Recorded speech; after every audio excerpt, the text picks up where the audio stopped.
Il y a un truc qui a fait bip. Bonjour à tous. Comme vous le savez, vous avez moyen de sponsoriser une question, donc en fait de poser une question sponsorisée pour l'ensemble des 44 000 personnes et quelques qui regardent cette chaîne. Donc pour 50 dollars, 50 euros sur mon Patreon, vous pouvez poser une question. Donc c'est un acte généreux de votre part. Ce n'est pas du tout un moyen pour moi de gagner beaucoup d'argent. Simplement, comme mon temps a de la valeur, j'essaie de filtrer un peu les questions parce que sinon on me pose tout n'importe quoi, du genre qu'est-ce que tu penses de Besançon. Je veux dire, bon. Alors, la question que m'a posée François il y a quelques jours, c'est si je pense qu'il y a des extraterrestres et s'il y a éventuellement une préparation particulière à avoir pour ce sujet. Alors je note que les questions qu'on me pose, c'est souvent, voilà, on m'avait posé une question sur le mouvement de la croûte terrestre, etc. Donc on me pose des questions assez extrêmes dans ces cas-là, parce que, alors, pour répondre à cette question, il faut répondre de deux manières. La première, c'est, alors, est-ce que des extraterrestres existent?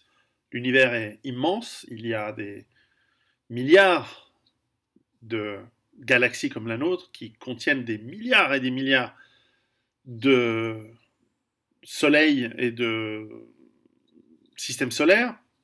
Certains sont comme le nôtre. Dans ces millions de systèmes solaires qui sont proches du nôtre ou comme le nôtre, dans chacune de ces milliards de galaxies, eh bien, il y en a des milliers qui sont avec des planètes dures, probablement avec de l'eau, à une distance de leur soleil qui permet en tout cas la vie telle que nous la connaissons. Une vie basée sur le carbone, avec une gravité suffisamment forte pour garder de l'oxygène et donc une atmosphère peut-être, ou pas forcément que de l'oxygène, mais en tout cas une atmosphère, et pas trop forte pour que cette atmosphère soit, si elle est trop légère, la gravité de cette planète, si la planète est trop petite, l'atmosphère ne peut pas tenir, comme sur la Lune par exemple, et si la planète est trop grande, eh bien il se peut qu'il y ait des phénomènes de pression qui font que l'atmosphère elle soit écrasée, en tout cas sur la surface. Donc rendre la vie peut-être un petit peu difficile. Alors la vie, le problème c'est qu'on ne connaît que la nôtre, on connaît que la vie telle qu'on la conçoit dans notre monde à nous, sur notre Terre, dans notre système solaire. Et aujourd'hui, certains physiciens pensent que dans d'autres endroits de l'univers, les lois de la physique sont différentes que dans notre coin à nous. Donc, est-ce qu'une vie est possible dans ces infinités de possibilités à travers l'univers? Probablement que la réponse est oui, sauf qu'on n'en a aucune idée puisqu'on n'y est pas allé, on ne peut pas l'observer, donc ça reste une hypothèse, et donc ça reste une hypothèse aussi farfelue et aussi impossible à prouver qu'une hypothèse qui ne répond pas à la règle scientifique, c'est-à-dire qu'on ne peut pas l'invalider. Donc, on ne sait pas. Maintenant, la question souvent que je réponds quand on me pose cette question-là, c'est que selon les lois de la physique que l'on connaît aujourd'hui, quand bien même il devait y avoir de la vie, quand bien même cette vie serait organisée, elle aurait eu suffisamment de temps pour bâtir une civilisation, et que cette civilisation soit capable de éventuellement nous contacter ou de voyager à travers l'espace jusqu'à aujourd'hui, eh bien, comme l'univers existe depuis 14 milliards d'années, il se peut que cette civilisation ait existé mais ait disparu, et il se peut aussi que cette civilisation n'ait pas encore existé. Il y a tous les cas de figure, et il faut que la coïncidence, si ça se trouve, cette civilisation est venue chez nous il y a 10 000 ans, elle n'a rien trouvé et elle est repartie parce qu'elle considérait que cette planète où nous habitons, nous, n'a aucun intérêt, qu'il n'y avait pas de forme de vie intelligente. Même aujourd'hui, une civilisation qui nous contacterait, qui nous dit qu'elle nous considérerait comme une espèce intelligente, valable, etc. Ou même digne d'un quelconque intérêt de curiosité scientifique. Bon. Après tout, c'est un peu comme Mais il se peut aussi, comme les Européens lorsqu'ils sont arrivés en Afrique, qu'ils aient trouvé des civilisations extrêmement primitives et qu'ils auraient pu se dire, et ça aurait été tant mieux, ils auraient pu se dire, bah, on les laisse tranquilles, on les observe de loin, puis on s'en va. Mais non, ils sont allés foutre le bordel, ils sont allés leur amener les médicaments, les trains, les hôpitaux, les écoles, et ça a foutu le bordel, et ça va foutre le bordel maintenant pendant un siècle encore. Donc, évidemment, c'est cette hypothèse-là que je suppose est soutenue dans cette question.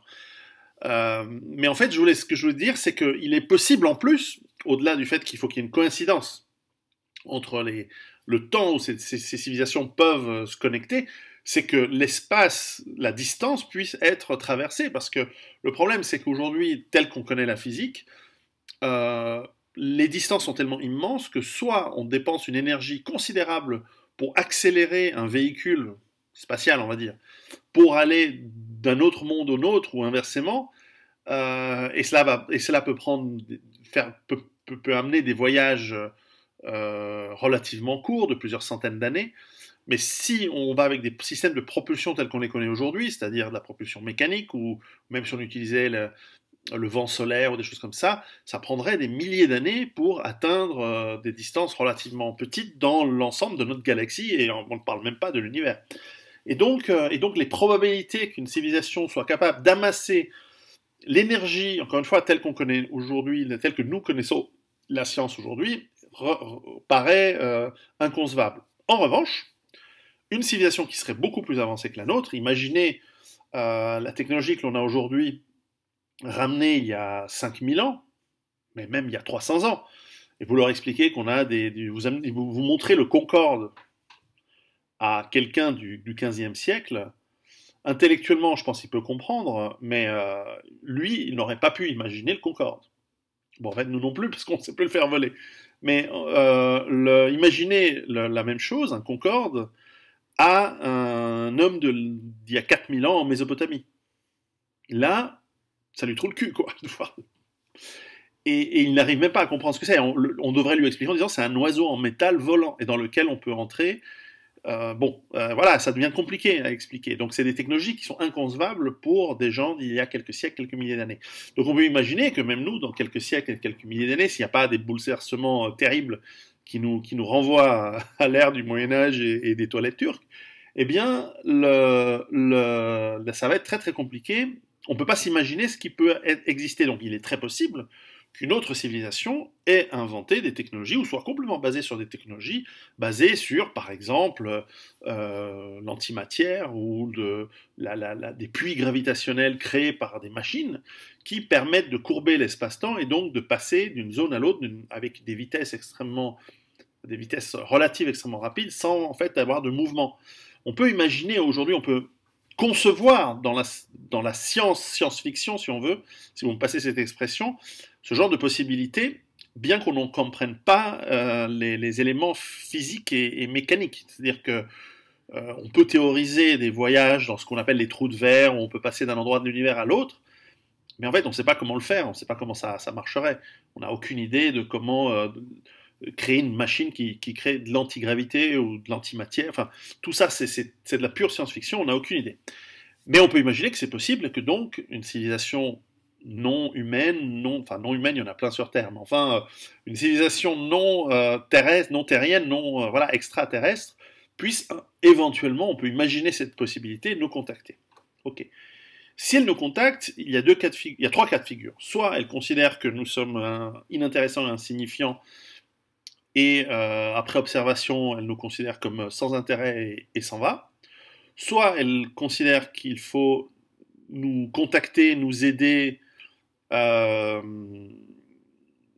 pour notre bien, parce que cette civilisation est bienveillante, ou du moins pour ce qu'elle croit être notre bien. Après, il y a des problématiques de transmission de maladies peut-être, ou d'espèces invasives. Il y a toutes sortes de problématiques qui viennent avec le contact, on l'a vu, entre l'Amérique et l'Europe. Donc on peut imaginer entre un autre monde et aujourd'hui, même à l'époque des premiers alunisages, lorsque les premiers hommes qui sont rentrés de la Lune, on ne savait pas trop s'ils allaient ramener des éléments pathogènes, et on les a mis en quarantaine. Après, on s'est rendu compte qu'il n'y avait rien, donc ça va. Mais et puis il y a une troisième hypothèse, c'est que les extraterrestres viennent sur Terre, et et qu'ils nous considèrent comme étant une source d'énergie ou une source de matière première. Et là, c'est le scénario à la Independence Day où plus ou moins ils nous mettent en esclavage avec des technologies supérieures aux nôtres, et donc nous serions très rapidement conquis, mis en esclavage, détruits, et voilà. Donc il y a ces cas de figure.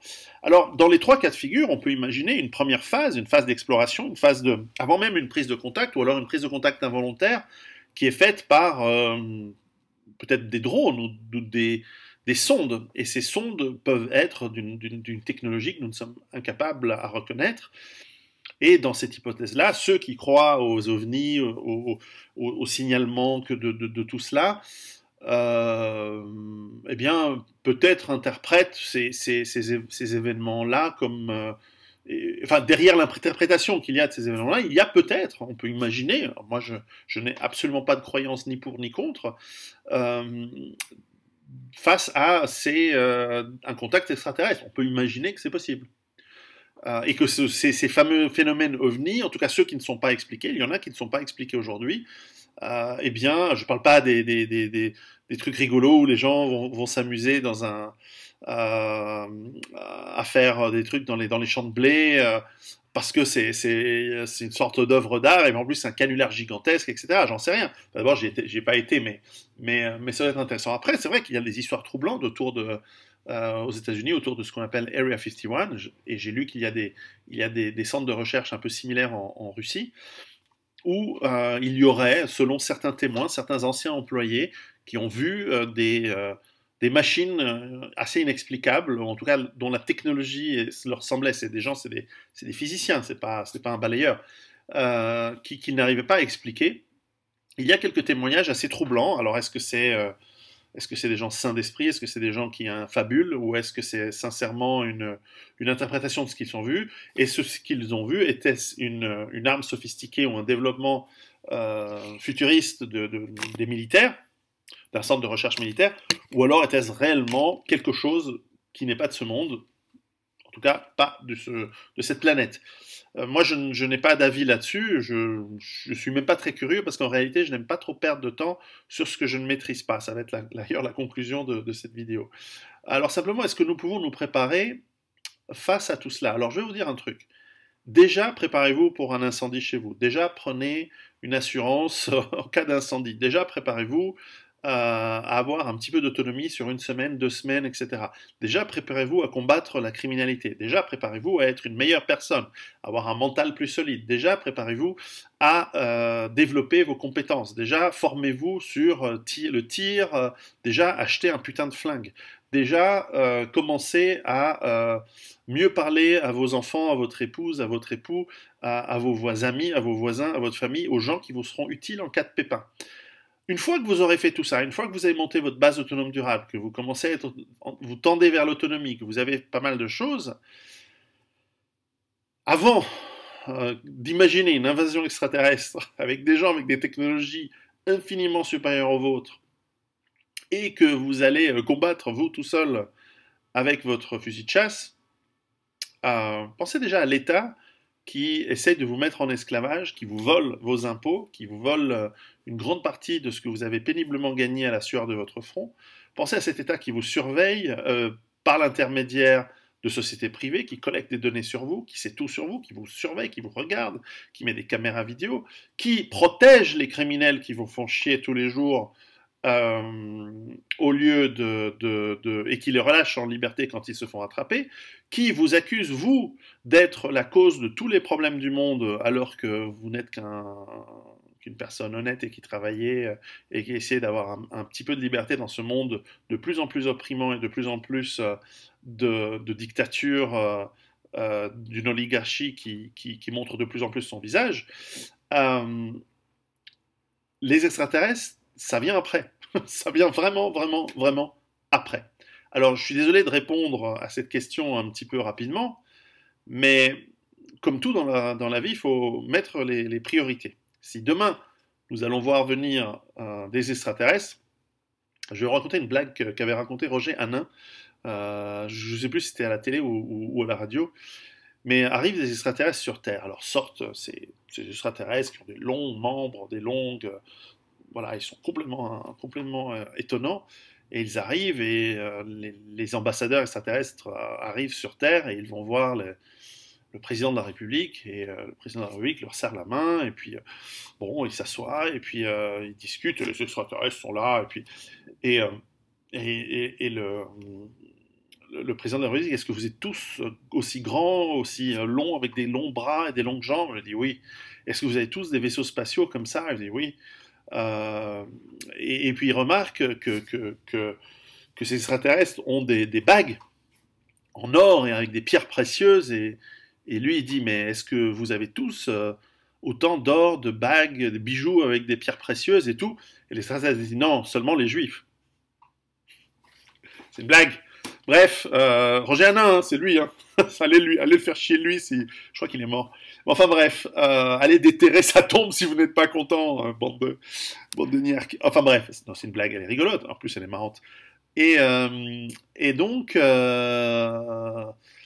avant de vous préoccuper de certains scénarios vraiment hypothétiques et difficiles, préoccupez-vous de ce qui est important. Et souvent, les gens, en fait, fuient la réalité et utilisent le prétexte du complot qui peut exister, ou d'éléments, ou d'événements farfelus pour, en fait, ne rien faire. Parce que si vous dites, ah bah, si on va être envahi par les extraterrestres, ou oh là là, si l'État devient dictature et il nous envoie l'armée, on peut rien faire. Donc, on fait rien. C'est comme les gens qui disent, ouais, on va nous confisquer les armes, alors j'en achète pas. Mais non, t'en achètes maintenant. Et le jour où ils viennent te les confisquer, elles disparaissent avant qu'ils te les confisquent.